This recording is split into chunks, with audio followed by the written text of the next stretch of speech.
Welcome class 11. Today we will discuss our new topic, laws of chemical combination. As in the previous century, scientists had been trying to find out many ways of the combination converting of one substance into another, and due to their quantitative studies for the chemical changes, they have made some generalizations, and the generalizations are known as laws of chemical combinations. So on the basis of their generalizations, there are basically 5 laws of chemical combinations, and the first law is law of conservation of mass, law of constant composition, law of multiple proportions, law of equivalent or reciprocal proportion, Gay-Lussac's law of combining volumes. So from here, the first 4 laws will deal with the mass of the substance.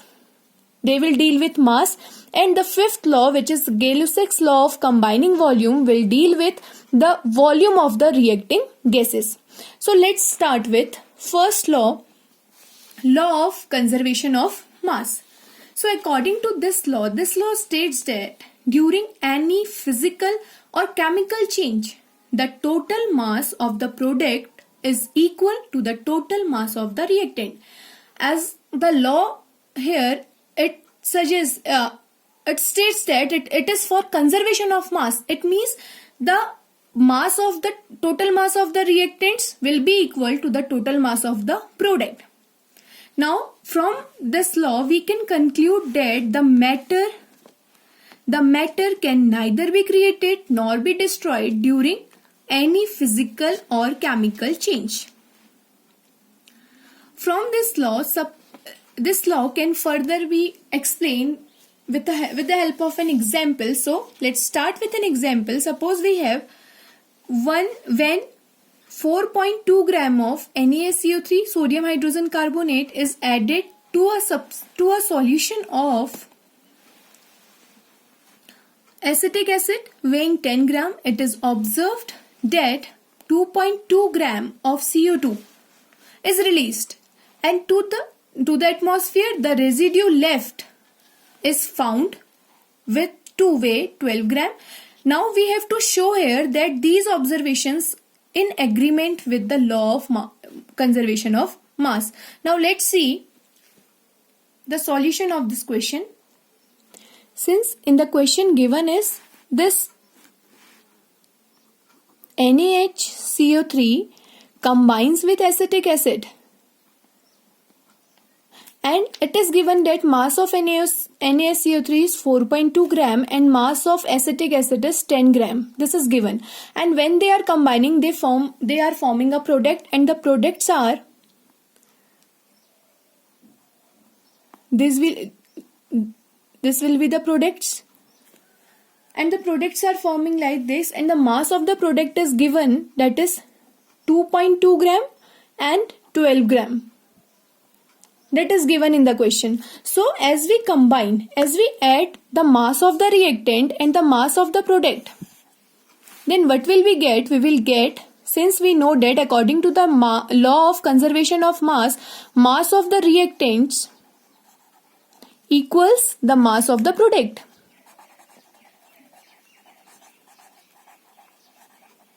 Now on combining, since mass of the reactant is 4.2 plus 10 gram, 4.2 gram plus 10 gram, and mass of the products are 2.2 plus 12.0 gram.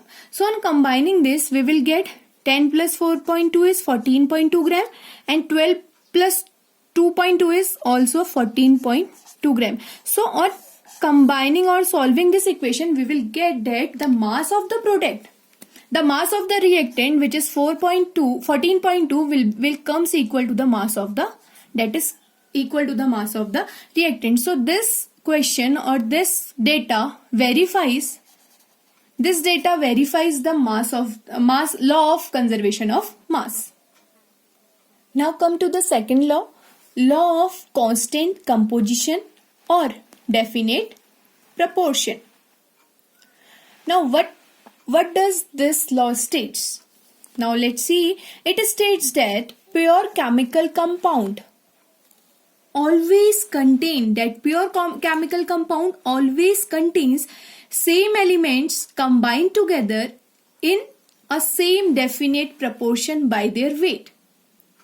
So since if I have a compound since I have water, and this water has the composition of two hydrogen atom and one oxygen atom, and if I take this water from two different sources, suppose I take this water from tap water and from river. Now what I will get according to this law, since this law states for constant composition, so according to this law I will get the same composition of that water molecule from tap water or from river water. अगर मैं इस water को लेने के लिए अगर मैं source अपना चेंज करूं, मेरा अगर सब्सटेंस सेम है water, but if I am changing my source, if I am changing one is from tap water and another is from river water, then what I will get the water. Finally I am getting the water, I am getting H2O molecule, and this H2O molecule will have the same composition. उस H2O molecule की अपनी एक same composition होगी, चाहे मैं उसे tap से collect करूं, चाहे मैं उसे रिवर से कलेक्ट करूं, चाहे मैं उसे सी से कलेक्ट करूं, चाहे मैं उसे रिवर से कलेक्ट करूं, और even I collect it from tap, the composition of the water will remain same. It means two hydrogen molecule and one oxygen molecule. So this is the law of constant composition or the definite proportion. Now come to the next third law of multiple proportion. Now what does this law states? This law states that when two elements combine to form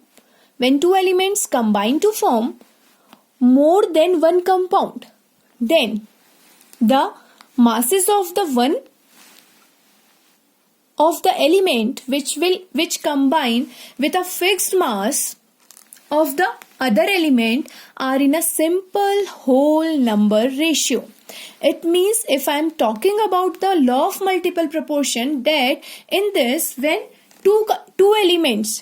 any two elements combine together and they form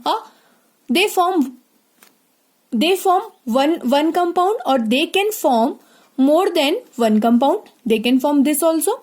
But in this condition, the condition must be there that the mass of the one compound should be fixed. And the mass of the one compound should be fixed, then we will get a simple whole number ratio for them. Now let's see an example of hydrogen and oxygen. Here, if two atoms of hydrogen combines with one atom of oxygen, they will produce water. And similarly, if two atoms of hydrogen and two atoms of oxygen, they can form H2O2, hydrogen peroxide. But here what I am doing, I am just fixing the mass of hydrogen common, but I am changing the mass of oxygen here. Now what I will get, since I know that the mass of H2, mass of one hydrogen atom is 1, so mass of two hydrogen atom will be 2. Similarly, the mass of one oxygen atom is 16. So the ratio of this H2 and O2 is coming to be 1:8 from here. And the total amount of water that is producing from combination of two hydrogen atom and one oxygen atom is come to be 18 gram. Now if I have H2 and O2 and they are providing H2O2, here the mass of H2 is 2 again, because two hydrogen atoms are there, and the mass of O2 is 16 into 2, that is 32.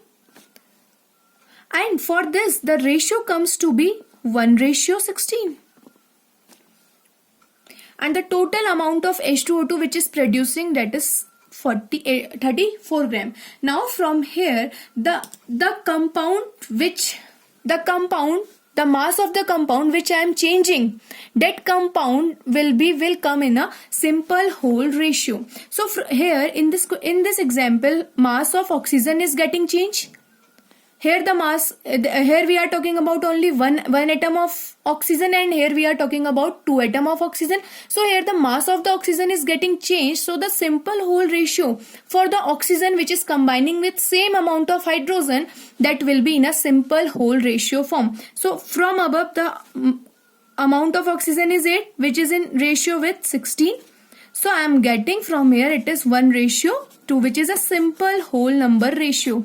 And this is satisfying our third rule, that is when with a fixed mass of the other element in a simple whole ratio, when the mass of the one compound is changes, then it is in the fixed or the simple whole ratio with the fixed mass of the other element. So this is all about third law of chemical combination. Now this can be seen by the next example also. Suppose if I have nitrogen and oxygen atom and they are combining and forming one or more than one molecules, more than one products. Now what will happen? Let's see. Suppose if I am fixing the mass of nitrogen is common. In all the four reaction, the mass of nitrogen is common. But I am varying the mass of oxygen here. Here it is only 1. Here it is 3 oxygen atom, 4 oxygen atom and 5 oxygen atom. Now let's see the simple whole ratio for this. For 2 atoms of nitrogen, 2 atoms of nitrogen means 1 atom of nitrogen has a mass of 14. So 2 atoms of nitrogen will contain 28 mass, and 1 atom of oxygen will contain 16 gram. Similarly, if I am doing with the next, then 3 atom of oxygen will contain 16 into 3, that is 48. Here it is again 28. 16 into 4, that is 64. Here it is again 28, and 16 into 5, it is 80. Now if I am changing and I am converting them into a simple whole ratio, what I will get? I will get a ratio here. I will get a ratio from these all values. I will get a ratio. Now on dividing, I will get this is 14:8. It will be 14:24, and this will be 14:32, and this will be 14:40. Now on combining or on collecting the mass of the changing element, the element which is varying, अगर मैं इसके सारे मास को लूं जो element very कर रहा है, तो वो क्या है मेरे पास? Oxygen. And if I am combining all the ratio of oxygen, that is 8:24, 32:40, I will be getting a simple whole ratio here.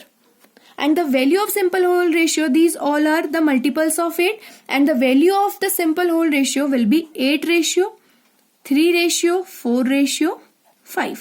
So this is the way of converting the fixed mass and the varying mass to a simple whole ratio number. So this is all about third law of the law of combination, chemical combination.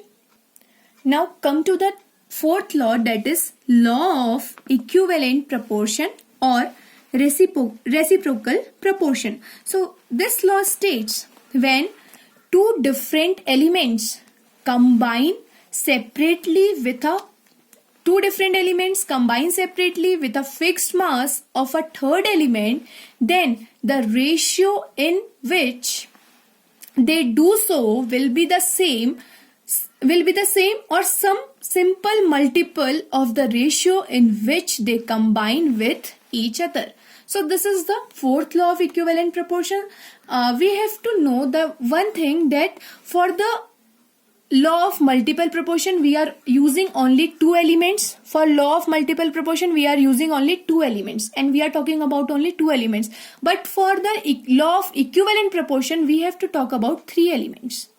When the 3 elements are there, then we have to talk about equivalent proportion. Now what is equivalent proportion? Since it is this law saying that when 2 compounds, suppose I have two compounds, one is carbon and other one is oxygen. When these 2 compounds combine with another compound, when these 2 compounds have a tendency to combine with other compounds, suppose this carbon and oxygen are combining with hydrogen. Now what will happen? The separate composition of these 2 compounds, or the separate ratio of carbon with hydrogen or oxygen with hydrogen will be same or some simple whole number ratio which with each other, with carbon and oxygen with itself. Now what will happen when carbon combines with hydrogen? They form CH4. When hydrogen combine with oxygen, it can form water, H2O. Now let's see, when CH4 is forming, then the ratio, what will be the ratio when CH4 is forming? Mass of carbon will be 12, one atom of carbon will be 12, and mass of 4 hydrogen atom will be 4. The ratio is coming to be 3:1. 3 is for carbon and 1 is for hydrogen. And when we are talking about hydrogen, H2O, then what will be the ratio? 2 atoms of hydrogen will have mass of 2 and 1 atom of oxygen will have mass of 16. So from here I am getting the ratio 1:8. So from here what is concluding that 3 gram of carbon and 8 gram of oxygen, when they will combine, the ratio will comes to be 3:8.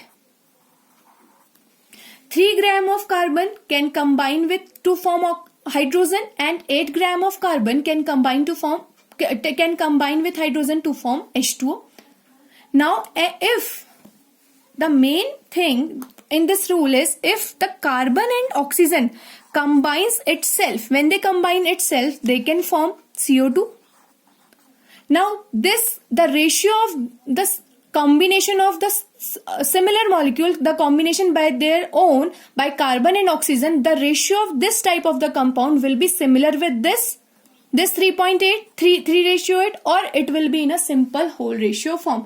Now from here the ratio of CO2 will come to be 12, 1 atom of carbon, ratio 2 atom of oxygen means 32, 16 into 2. So from here we are getting the ratio as 3:8.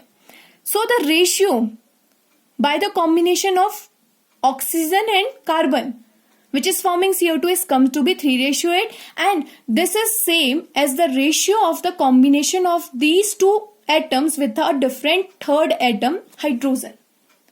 जो ratio इस carbon के hydrogen के साथ combine होने के बाद आया, या ऑक्सीजन के हाइड्रोजन के साथ कंबाइन होने के बाद 3.8 आया, वही रेशियो कार्बन एंड ऑक्सीजन के इटसेल्फ, उनके खुद से कंबाइन होने के बाद सेम रेशियो आ गया, या फिर वो किसी दूसरे रेशियो में फॉर्म होंगे, तो that is known as equivalent proportion, law of equivalent proportion and law of reciprocal proportion. The difference between multiple proportion and reciprocal proportion is one, that in multiple proportion we are only talking about 2 elements, but in reciprocal proportion we have to talk about 3 elements, in which the 2 elements getting combined with a third different atom.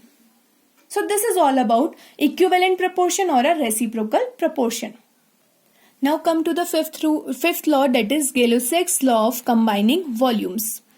This law states that when gases react together or